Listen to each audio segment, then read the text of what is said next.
Parents of 14-year-old involved in Kaduna murder demand justice, compensation over son's death.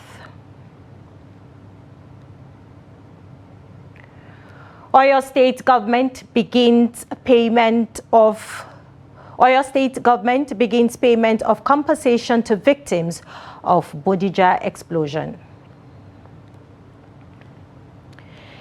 Inflation rate drops to 22.97%. On the foreign scene, 15 killed and dozens injured in Russian strike on Kyiv. Hello and welcome to Trust News Update. I am Mimuna Bagudu.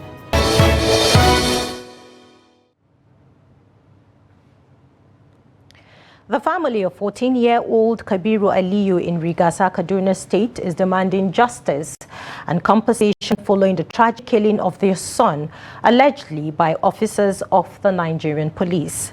The parents claim that Kabiru was shot dead in front of his brother's house by officers from the Rigasa Divisional Police Office.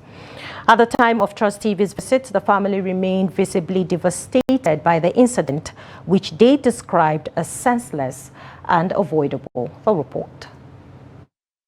Witnesses and residents. The incident occurred during a police raid targeting youth allegedly involved in criminal activities.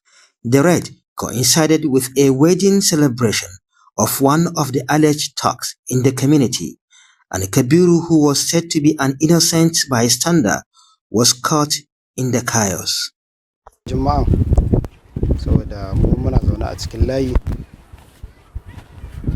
It happened during the wedding ceremony of one of the popular youths in the area.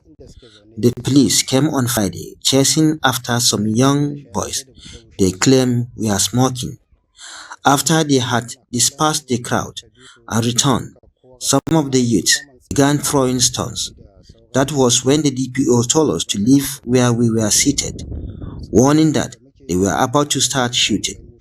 As soon as we stepped away, we heard a gunshot.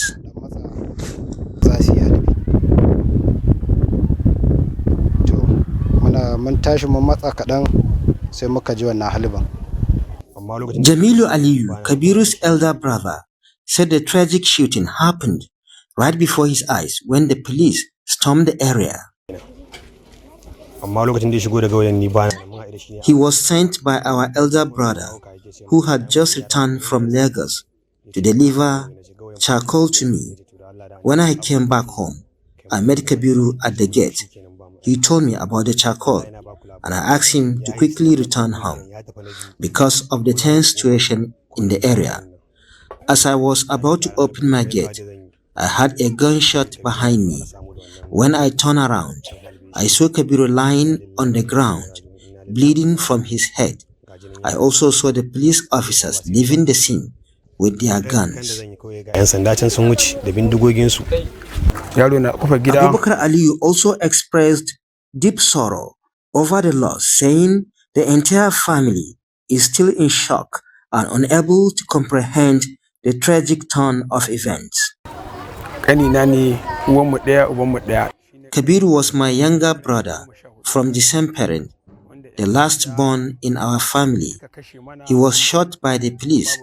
I went to report the matter to the divisional police officer, but the DPO claimed he wasn't aware, even though he was part of the team that came to the area during the incident.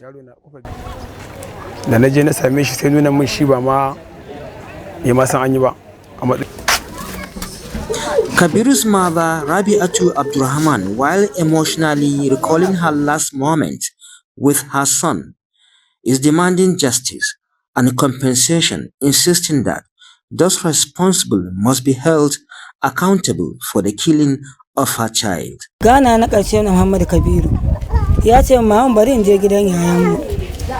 My last moment with him was when he came to tell me that he was going to his brother's house. The next thing I heard was he was shot dead by the police. Now, all I want is justice for my son.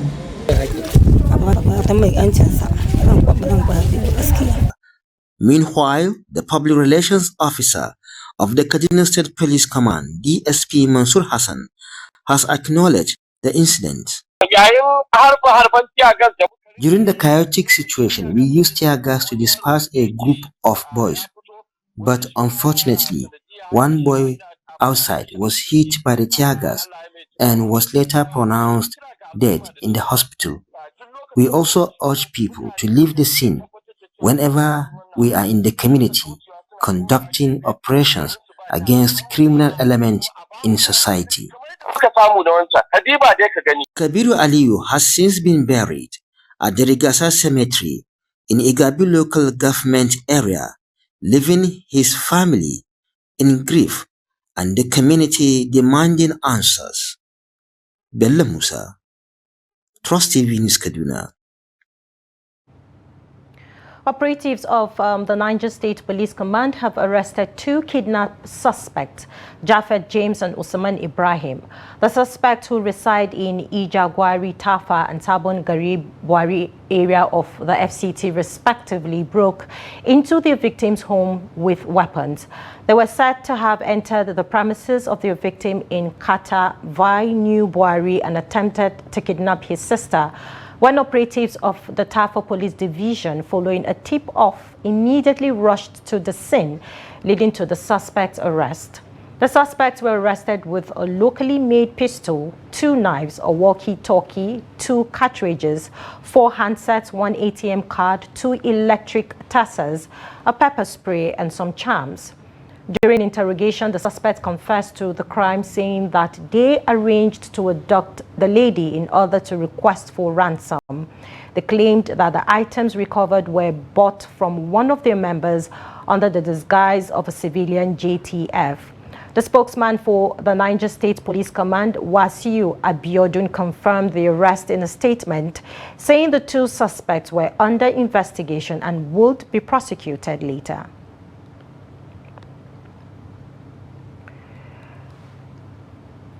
And now to Sokoto State, where the state government has reiterated its commitment to lasting peace and security, expressing a readiness to explore non-violent solutions to the lingering insecurity challenges in the region. The special advisor to the governor on security matters, Ahmed Usman, who disclosed the government's openness to dialogue with repentant bandits, added that such dialogue is on the condition that they must be genuinely willing to lay down arms and embrace peaceful coexistence. His remarks reflected the administration's 2-pronged approach to security in supporting military efforts, while also embracing peace-building initiatives aimed at addressing the root causes of banditry and violence. President Bola Ahmed Tinubu has extended his heartfelt condolences to the people of Benue State following the recent spate of violent attacks there. He's scheduled to visit the state on Wednesday to commiserate with victims and other families.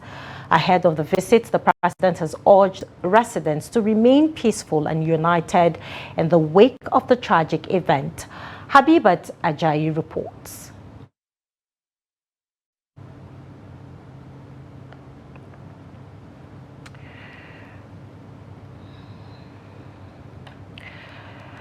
Moving on, the leadership of Bodija Estate Residents Association has called on the Oyo State government to extend compensation and logistics support to 17 additional property owners affected by the January 16, 2024 explosion in Old Bodija, Ibadan. According to the association, these individuals were left out of the official relief disbursement due to their properties being located outside the 500-meter radius from the explosion's epicenter. President of the association, Muyiwa Gbangbose, made the appeal in Ibadan while confirming that the government had commenced the payment of relief funds to registered victims of the tragedy while claimed 5 lives. The report. It is a case of better late than never for survivors of the January 16, 2024 explosion that devastated Aderiola Street in Old Bodija, Ibadan. The blast claimed 5 lives and destroyed properties worth millions of naira, an incident many believe could have been prevented. Leaders of the Bodija Estate Resident Association say the disbursement of financial assistance has begun.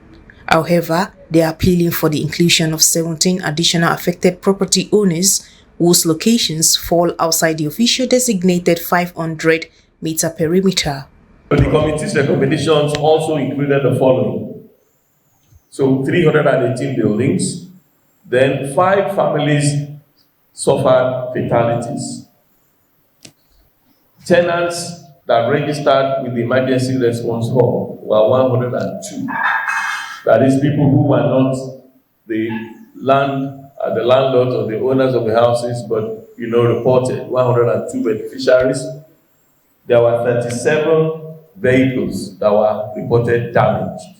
The association, while emphasizing the need for justice and accountability, is also urging the state to ensure full investigation and prosecution of those responsible for the expulsion to prevent future occurrences. However, 17 properties, though identified by the community as affected, were excluded due to their location beyond the defined 500-meter radius.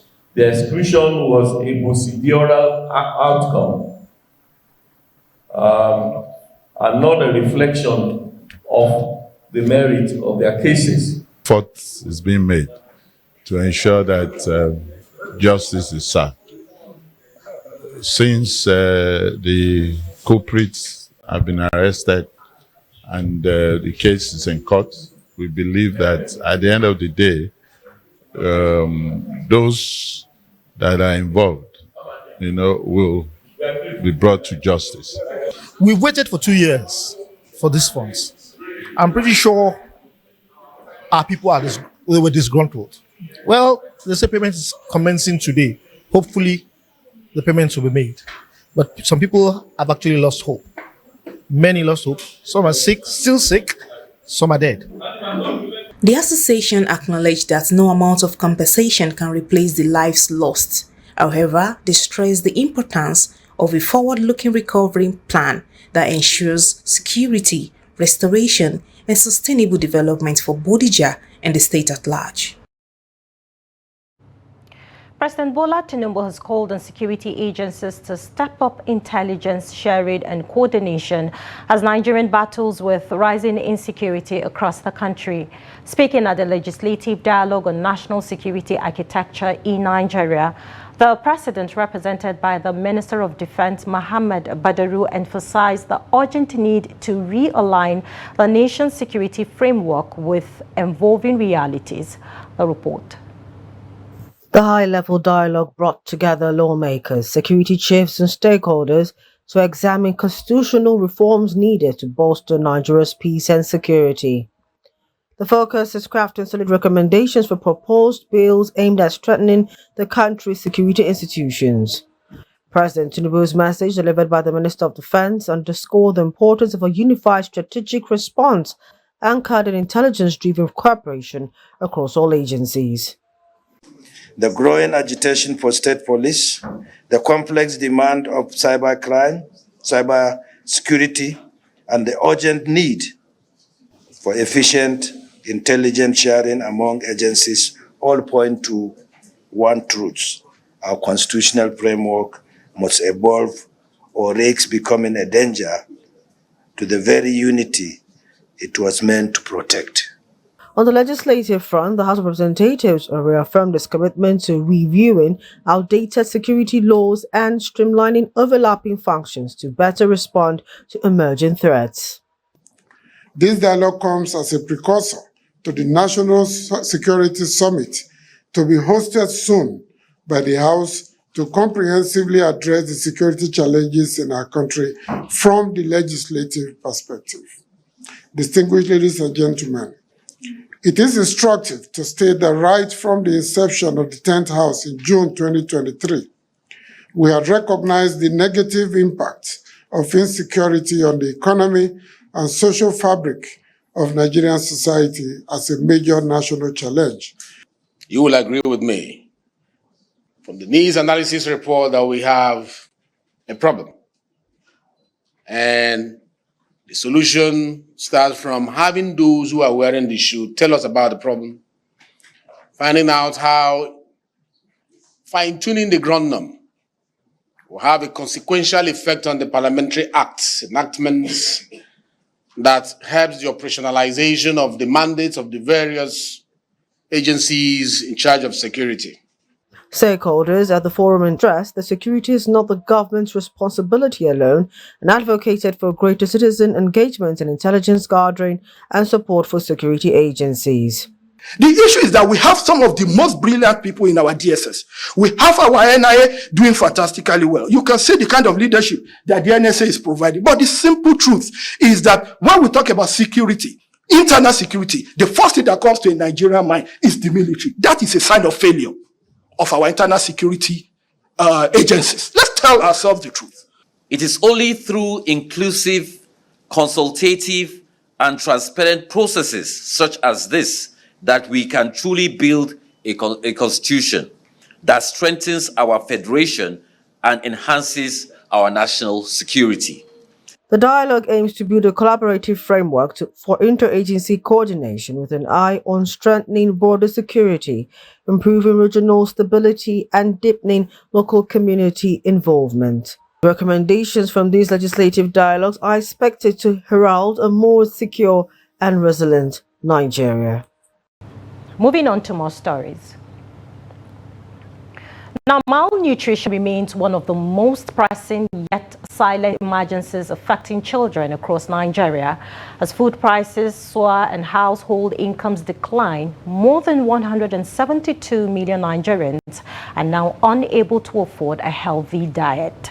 In Kano, health experts warn that children are bearing the brunt as they suffer from stunted growth, weakened immune systems, and impaired development. Trust TV's Abdulaziz Ibrahim reports. Malnutrition, whether caused by nutrient deficiency or imbalance, continues to pose a severe threat to millions of Nigerian children. Experts attribute the crisis to a combination of factors like insecurity, displacement, poor dietary practices, lack of nutrition education, and a deteriorating economy. According to a recent report on the state of food security and nutrition, a staggering 78.7% of Nigerians, about 172 million people, cannot afford a healthy diet. The statistic is really looking very bad. Is so disheartening, for us as professionals. Then looking at this statistic. For example, out of all children under the 5 years here in Kano, it's only 54 that are going without stunting or wasting, while the 46% of the children here in Kano, they are either stunting or wasting or moderate acute malnutrition or severe acute malnutrition. Nutrition experts are calling for long-term strategies, including increased emergency funding, better nutritional screening, and the scaling up of treatment for malnourished children. While soaring inflation and food price hikes have worsened the crisis, experts also emphasize the need for widespread public awareness campaigns targeting parents and caregivers. Some of the farmers that they used to produce foods, all the grains, those that are used to rearing the cows, the chicken, the goat, the ram, and so on and so forth. So they used to sell the egg and buy spaghetti, because they don't have that knowledge. These are the things that we used to educate our, people that living in the local environment to know how to diverse their diet, to know how to eat balanced diet or adequate diet, to know how to cook, to ensure all the nutrients are there. Yet, a crucial question lingers. Is the current humanitarian response sufficient? Despite being distributed free for the treatment of malnourished children, ready-to-use therapeutic food RUTF is often found being sold in shops and open markets, a clear sign of systemic failure. As economic hardship deepens, Nigeria's battle against child malnutrition remains an uphill task, with millions of young lives still hanging in the balance. Abdulaziz Ibrahim, Trust TV News, Kano. Now, Minister of Finance and Coordinating Minister of the Economy, Wale Edun, and the Governor of the Central Bank of Nigeria, Olayemi Kadoso, on Monday met as part of efforts to deepen fiscal and monetary policy coordination and consolidate the gains of the macroeconomic reforms. The meeting at the CBN headquarters in Abuja came as the National Bureau of Statistics released its Consumer Price Index report, showing inflation rate dropped for the second consecutive month. Headline inflation eased to 22.97% in May 2025 from 23.71% in April 2025. It was 24.23% in February 2025. Experts agreed that the stability in the foreign exchange, reduction in energy costs, and improved agricultural activities contributed to the sustained decline in average cost of goods and services. The meeting between the two leading members of the economic management team focused on strategies to consolidate the continuing improvement in prices. The meeting also addressed ways to ensure that macroeconomic gains are not only sustained but translated into tangible benefits for the broader economy. The Organization of Petroleum Exporting Countries, OPEC, on Monday put Nigeria's crude oil output, excluding condensate, at 1.544 million barrels per day, BBD, in May 2025. These showed a marginal increase of 1.44% from 1.522 million BPD recorded in April 2025. In its June 2025 monthly oil market report released on Monday, OPEC said this was based on data based on secondary sources. Also, many crude prices, including Nigerian's Bonny Light, hovered at $73 per barrel, indicating $2 per barrel below the nation's $75 per barrel budget 2025 reference price. The nation's 54.99 trillion naira 2025 budget is based on $75 per barrel, 2.06 million BBD output, an exchange rate in $1,500. Now, at least 15 people have been killed and dozens more wounded in Russian strikes on the Ukrainian capital, Kyiv, officials says. The attack overnight into Tuesday was one of the largest bombardments on Kyiv since the beginning of the full-scale invasion more than 3 years ago. Ukraine's Interior Minister Ihor Klimenko said the total of 440 drones and 32 missiles had been launched at the country. Meanwhile, Russian air defense unit intercepted and destroyed 147 Ukrainian drones overnight, Moscow's defense ministry said. The strikes on Kyiv lasted more than 9 hours, sending residents fleeing to underground shelters from before midnight until after sunrise. Officials said a ballistic missile hit a 9-story apartment building in one district, with a total of 27 districts of the city coming under fire. A 62-year-old U.S. citizen was among those killed, Kyiv's mayor Vitaly Klitschko said.